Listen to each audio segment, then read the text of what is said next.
You remember the movie Forrest Gump, right? A very renowned movie with Tom Hanks. You remember the character Forrest Gump's love interest, or whatever you want to call it, Jenny? Yeah. Now, somebody on I think a podcast called like "Who's the most evil villain in the movies?" It is called Jenny, and I'm going like Forrest Gump pursued her from elementary to college and all that. And only when she sees him on TV, she comes back to him. She has a shows like this a baby boy that belongs to Forrest Gump.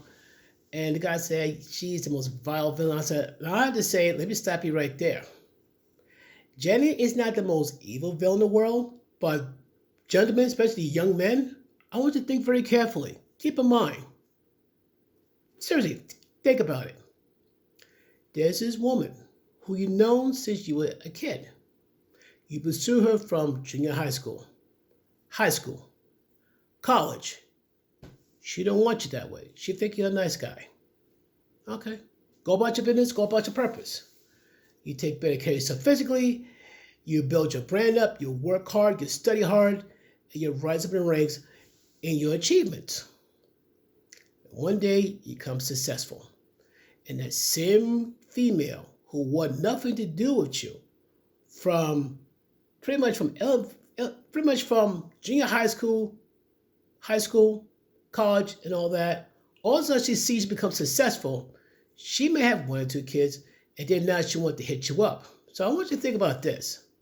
Let's say you take the same situation what happened to Forrest Gump, but don't pretend you're Forrest Gump. Let's say you're in the same situation as Forrest Gump. You're with this female who you pursued pretty much since, childhood, let's call it like that.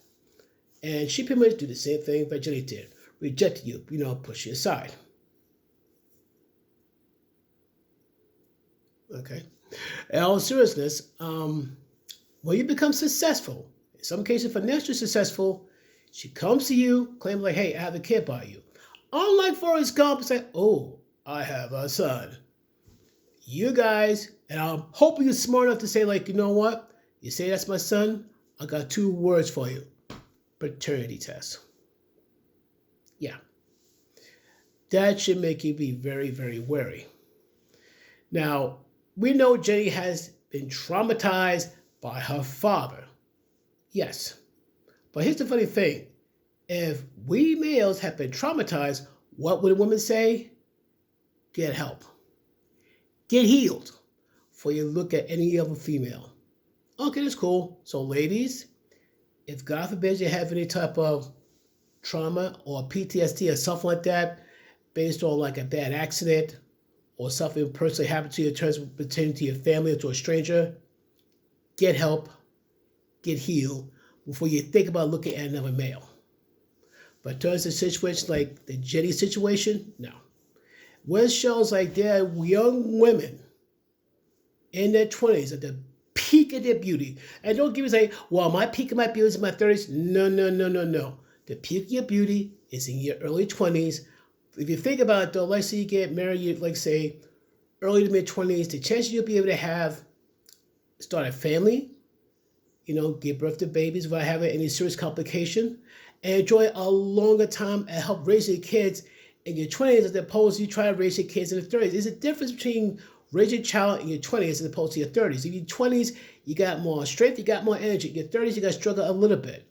Plus, you try to have kids in your 30s, number one, it's more difficult, and there's a chance of a complication because there's something called geriatric pregnancy, which I had no clue existed until recently. So, circling back to Jenny. You ran across any females who's like Jenny, walk away, or if you have to, run away. So what do you think of that analogy, folks? Let me know in the comments down below. Peace.